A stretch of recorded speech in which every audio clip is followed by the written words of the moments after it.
Now, we switch it up a little bit and we sit with Ori Okolo, who is the chairperson for the Stanbic Bank Foundation. Remember, the tagline is partnering for growth. What does she see? What is the vision of this particular foundation? And what is the impact in the business community in Kenya, if not beyond the borders? A one-on-one with Ori Okolo. Welcome to the show, Ori. Thank you. I was not too sure that to call you chairperson, chairman, chairwoman. So chairperson chairperson. It's just fine. Okay, well done on the launch of this foundation. What does this foundation stand for, and why is today's launch very important? I think the foundation, if you look at our tagline, is partnering for growth. Okay. And it's really just about how can we leverage the resources, the know-how, the talent within the bank, number one, combine that with partners to address one of the key challenges of this country, which is growing at the rate that it needs to grow in order to create jobs, to create opportunities. And I think filling the needs of what should be the engine of our growth, which is SMEs. Also, we are very focused on overall wellness. A healthy nation is a wealthy nation, and I think exploring what more we can do around primary health and preventative health care will be our other key priority. And then looking at skills, particularly digital skills, in light, and COVID has really shown us that it's an imperative now. It's not a nice to have. A lot of people are having to reinvent themselves, to reorient themselves, to figure out what else can they do. And so really looking at how we can equip both entrepreneurs and individuals around digital skills. Okay. When you talk about digital skills, are there any key things that you've been able to do, at least over the last couple of months, and things that you intend to do for the next, possibly the next year, just to be able to help people be able to weather this particular storm? Yes, so we have a number of partnerships already. One is with Wild, that they do a lot of trainings for SMEs, and in partnership with the Facebook Boost program, in terms of enabling SMEs just be more comfortable with digital space. A lot of them had to pivot and create websites overnight and figure out how to transact on WhatsApp or maybe get your Lipa na M-Pesa till number. So what are those sorts of things to be, or go to remote work, which was very new, and suddenly you realize you're not set up for that. Yes. So one is on the SME front, just skills that can enable them to operate better. And I don't think it's a new environment. I think it will be that environment. Then the second is we're working with on a partnership with Microsoft, which will be for individuals either who've lost their jobs or looking for jobs, and either thinking about how to reposition themselves with these skills or gain the skills if they want to just be individual entrepreneurs to be successful in a more digital environment. Okay. So in this engagement, because this sounds like different kinds of people, different settings, different stakeholders, are there emerging needs in terms of the way that Kenyan SME looks like? I know cash flow is normally a big thing, but I'll probably park that for now. But are there emerging needs, emerging opportunities, emerging trends from the SMEs that you are interacting with in light of COVID-19 pandemic and how business models then need to morph into the future? Yeah, absolutely. I think one is just realizing that long-term planning and thinking beyond sort of 6 months, 1 year, so helping them with some tools to plan more long term. Okay. Putting together some infrastructure behind them that can make them a bit more resilient, I think, is another gap. The biggest one is also scale, and how do you move from, if you're selling 10,000 widgets to 20,000, do you want to go there? Is that your ambition?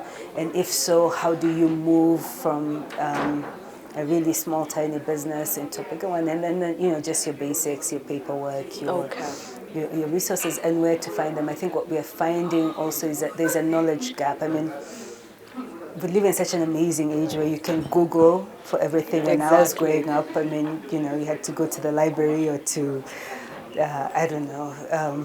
Or know somebody who knew. And now you can just get online and learn whatever you need to learn or get free resources. But sometimes it's you assume that everybody knows where these resources are, and so even just packaging these are some of the tools that are out there for you. These are some ways that you can upskill or close a gap that you have without running into too many challenges. I think financial literacy will be the final one. All right. Like even as you're looking for money, what's the right kind of money? Exactly. How do you build your profile?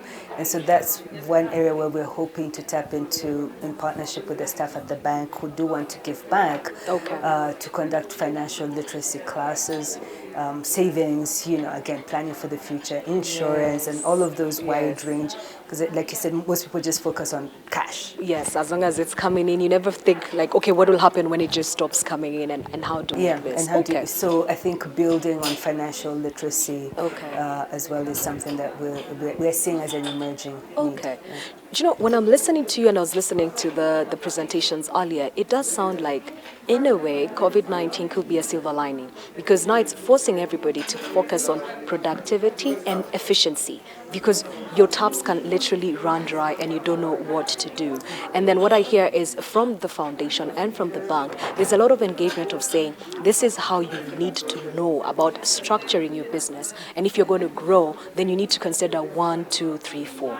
So based on that particular background, or do you see a situation where possibly in 5 years, or maybe that's too soon, maybe in 10, 20 years, could the narrative for Africa, the African story, then change because people are opening up to risks that they haven't had to face for maybe 10 or 20 years, give or take? I think it's probably too soon to call it a silver lining. I think it has been devastating on various fronts. But I think maybe the lining there is one, we have, for whatever reason, we've not been as affected as other parts of the world. So there is a resilience. I mean, if you look at our numbers, they're still relatively lower. If you look at our social conditions, we're all terrified because in those places, social distancing is just not possible. That's true. Keeping people at home, I don't think we can afford a second lockdown. The repercussions are real. And I guess maybe the fact that we didn't have a buffer in terms of government being able to do a stimulus package, or like in the US to send checks and so on, we don't have any of that. So it's kind of sink or swim. And I think for those who manage to swim or figure it out, you come out as a much stronger company, as a much stronger business, as a much stronger individual, as a much stronger entrepreneur, because you've really had to either manage with very little or to pivot overnight or to reorient yourself. So there'll be some muscle that we have developed there because there was no cushion. I think also to the extent that if you look at the businesses that are really just shooting off, people who are early into e-commerce, and we're a very low trust society. Yes, that's so true. And now with COVID, you kind of had to buy online. And hope that you get. And actually, I think the greatest risk factor in that buying online, sorry to interject, is you don't know if this rider is going to deliver it or not, especially if you're the sender. So there was all of that, but it's worked, and it's been allowed borders to develop new income streams. And people have learned to that if you want to make money for the day, you need to be a trustworthy supplier or deliverer, because people will, if Chandarana is not delivering, you'll just move to Carrefour, and so those standards or those barriers that were there have dropped, and I think we're not going to go back from that. You find a more trusting customer, a better infrastructure in terms of online, better ways of payment, and so on and so forth. I think to the extent that there's also, I think online transactions, online environments, that will stay, and it will open it up for a lot more people to come in who are struggling because they didn't have a storefront, they didn't have a physical shop, they didn't have capital for, setting up. So I shop on Instagram. And I've been impressed by how many little businesses, whether you're selling lipstick or fried fish or mahamri. Just, with a little storefront there, they've been able to be in business, and some I'm even watching them grow. Just from March to now. So I think that's good, and that also again opens up opportunities for younger people who might not have the kind of resources to set up like shops at scale, and hopefully now, how do you get them to grow? Okay. The second opportunity, I think, will be what remote work opens up for us. Okay. We're a very conservative region, you know, wherever it feels you need to be in the office 9 to 5 if you're not Exactly. here. And many businesses are realizing, oh, actually, you know, 75% of the staff is at home. And we are okay. And we're fine. Okay. And if you think about that in terms of productivity, commutes, traffic, pollution even, it just being more flexible. We're a younger generation. People do want that flexibility. They don't want to be in, you know, sitting in an office 9 to 5. I'm hoping there's some stick. I don't think we'll be fully remote, but I think that flexibility will stick. Okay. I think third is because there's been a lot of adoption of so many things at such a rapid rate, realizing, do I need to go and sit at the doctor's office for half a day? Yes. Many hospitals realizing, why was our appointment thing not working? Okay. You know, like, why was all this pain necessary Exactly. around how we do so many things? I think that has changed and that will stick. So in terms of where do I see what that is the opportunity potentially for Africa, to the extent we've been resilient, Okay. health-wise, to the extent that we're being forced to be resilient economically because no one's coming to save us, to the extent that we've just had to adapt so many things overnight, we are likely, I think, to see a faster recovery from an economic perspective. Okay. There's also an opportunity because everyone is rethinking their supply chains, their sourcing, because we're all sourcing from China, and when they shut down, the whole world shut down. Okay. I think we should be looking at like your Vietnams, your Southeast Asia, in the same way they're saying, look, where your plan B. Yes. In terms of supply chain, where your plan B in terms of resourcing, we are the place potentially to go for human capital, base here, and not just Asia. Okay. It take a lot of work, but I think that is the big opportunity. How do we say we're here as a region, you can invest here, you can source here, and you can build your businesses here? Okay. I really like what you're saying, because then this ties back into what the foundation is doing and focusing on partnerships. Because what you're effectively saying is, whether you are a big business or a small business, you cannot sit in isolation from here on. You must be plugged in somewhere, and it's these partnerships that are then going to propel you to the next level and to the next level after that. Thank you so much for that overview. That's basically focusing on the micro and the small and medium-term businesses. Now, when we sort of take it a notch higher, I know that the key engagements in terms of sitting in this foundation were alluded to the fact that you are engaging with the Ministry of Industrialization and Trade was represented here, and of course the private sector by virtue of the affiliation with the bank. When you look at this space and we look at Kenya and COVID-19, is there a huge change in terms of the business environment, the operating environment at the onset of COVID-19? Or is it more of a fear sentiment that has sort of stalled businesses? And as you put it out earlier, that we could possibly go back to a V-shaped recovery once the sentiments settle all over time. How should we think about the investment case, the operating business environment in Kenya today? I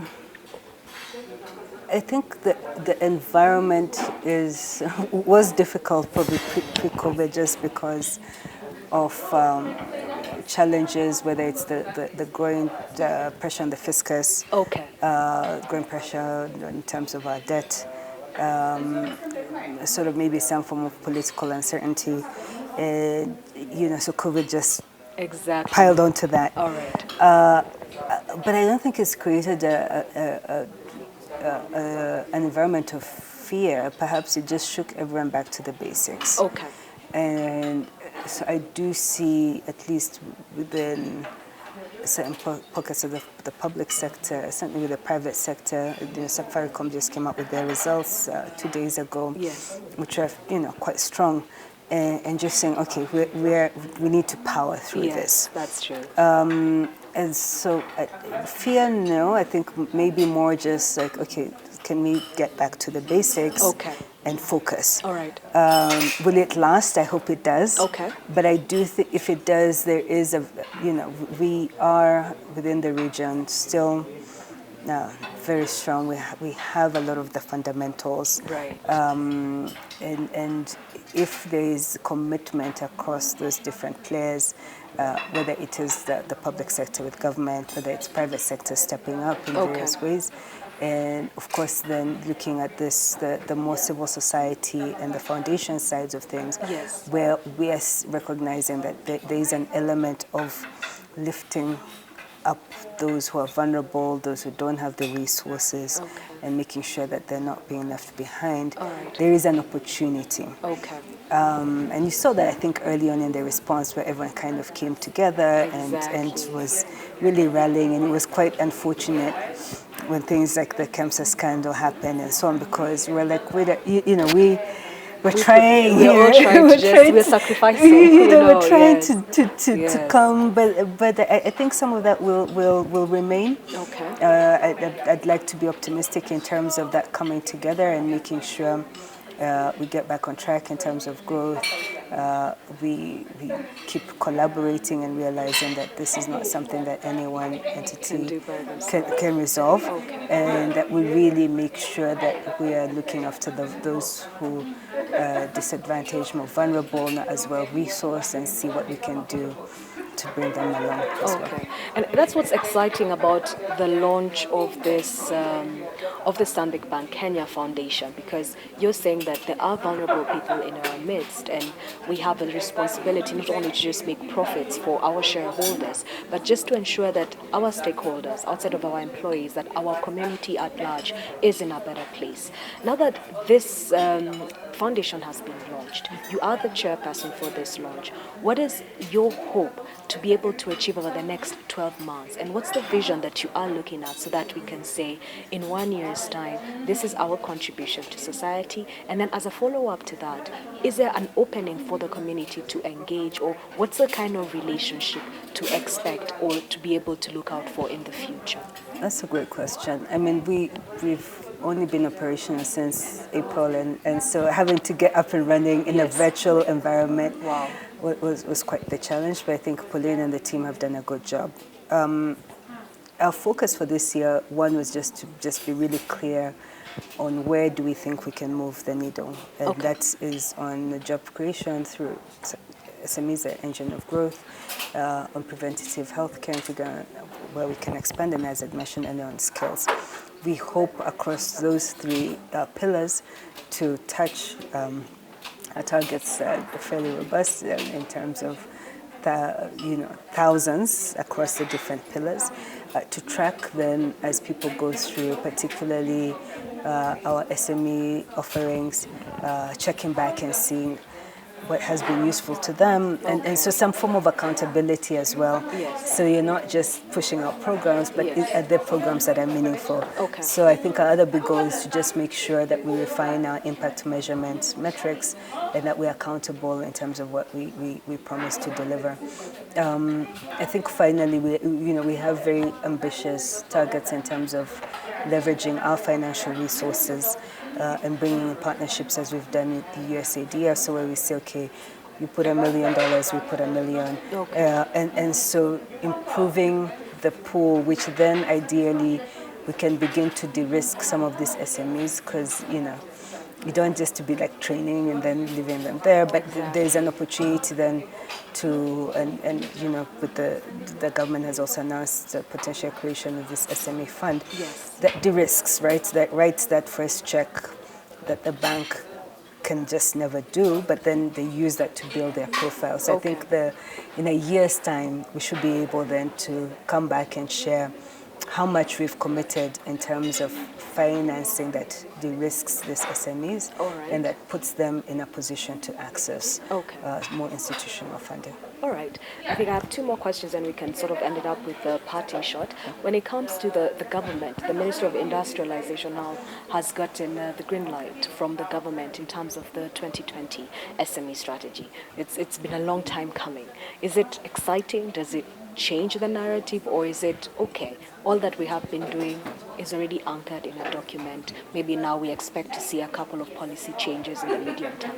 How should we look at it and interpret that kind of intervention? I think it is always good, even though some of this work was already being done, to have it anchored in a policy document. Okay. From my interactions with government, I've come to learn that sometimes you just want to get up and run. Okay. So I think it's good to have an anchor. What will be important is the execution against it. I think on paper, sometimes we have the best policies across different sort of sectors, whether it's gender, whether it's technology, but the implementation is where the rubber hits the road. And I think clarity on where other players then fit in into this. I've always said nothing scales better than government.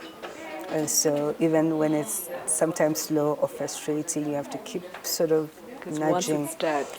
Yes, because even a 10% kind of impact is huge, and so I think continuing to nudge and say, okay, it's been approved. What's next, and where the partners fit in, where does the citizen fit in? I think it was important even today to hear the voice of the entrepreneurs. I think it's always easy to hear the decision makers. And and people who are not running businesses have all sorts of advice coming out the wazoo for them. Yes. And I think for this to really take off, that we make sure that this is actually centered on the business owners and the entrepreneurs, and not on the decision makers or people who are sort of talking from the sidelines. Okay, fantastic. I think you've really captured the business environment from a top-down perspective and bottom-up perspective. Thank you so much for that insight. And also just bringing out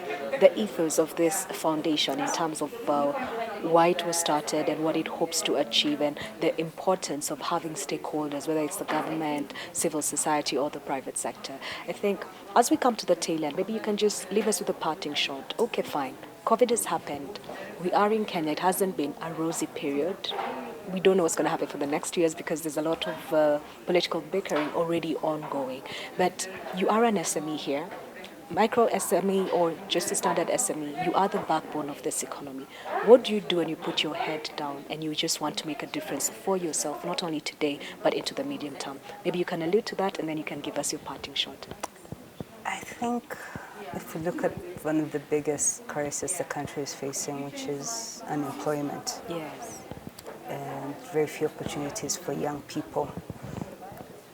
As an MSME owner, I mean, that's really, it's not going to come from, any big, large initiatives. Okay. I think it's those 2 jobs, those 3 jobs, exactly. 4 jobs that people that you're bringing on board. And I think just being encouraged in the role that you're playing in individuals by keeping your business afloat in other individuals, not just yourself. Okay. Because you know how it works in Kenya.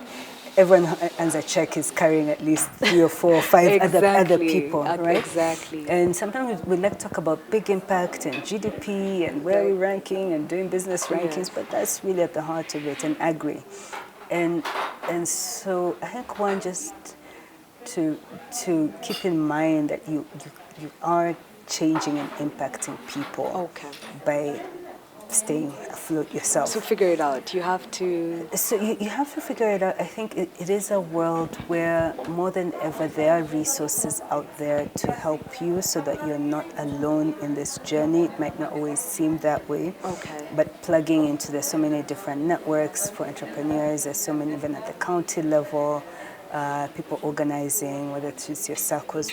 So finding ways to plug into other communities so that you don't feel alone and unsupported. Okay.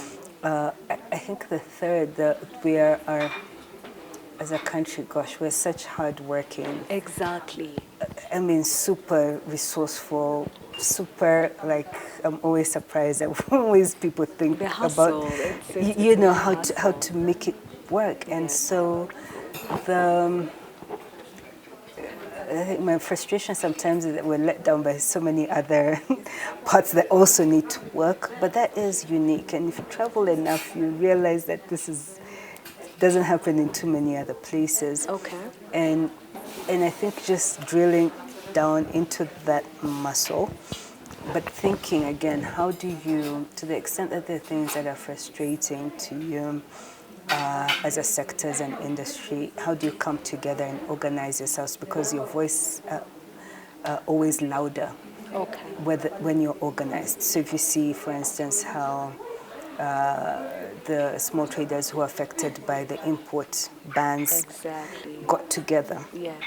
and organized and presented their views and got audience with the decision makers, and they were able to get certain things walked back. So you are powerful Yes. in numbers, and perhaps that is something that we think it's just for politics, Okay. but actually as to get listened to and to get heard and to get taken seriously. Thinking about how you come together and organize as small businesses around things that are of importance to you will become a lot more important, because we're in an environment where governments have to listen. Okay, fantastic. I said we're coming to the end, but I have a question that I have to ask you, because I like that you're saying we are hard workers and we are not sitting on our laurels and saying, please give me. Of course, that is always there in the society. But I find that in the discourse when it comes to SMEs and MSMEs, the constant issue is we are doing work. Either we are not being paid the right amounts or there's a delay of funding, which then now becomes harder because you're saying, we are getting into a space where people are working, they're not getting paid. Because I tend to find that's a sticky point, and I know there's no clear answer in terms of how to do it. But then what considerations should then the SMEs put in place so that they're able to manage that? Because without managing that cash flow element and then running out of your sources of credit, especially over the last couple of months because your sales are not as aggressive as they were, you sort of end up getting into a cash crunch, and it has absolutely nothing to do with your work or the output.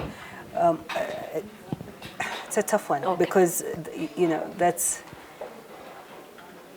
sort of the control of others. But it goes back to my point of organizing. All right, get and, organized. and come together so that when you're it's not you chasing your individual payment. Okay, got it. So it's you as a sector, it's you as a community of unpaid suppliers. Okay. And you're starting to see that they're getting louder, and so every time there's this question, yes, we're going to pay the pending bills. It was even said today. Yes, We've reoriented. Exactly. But that was because you're not sort of pursuing this as an individual. So I think it's one of those where perhaps strength in numbers helps. I think, in the long run, just really thinking more about, sometimes we like to think that governance is divorced from our day-to-day. And it's not. And so I think outside of sort of the political season,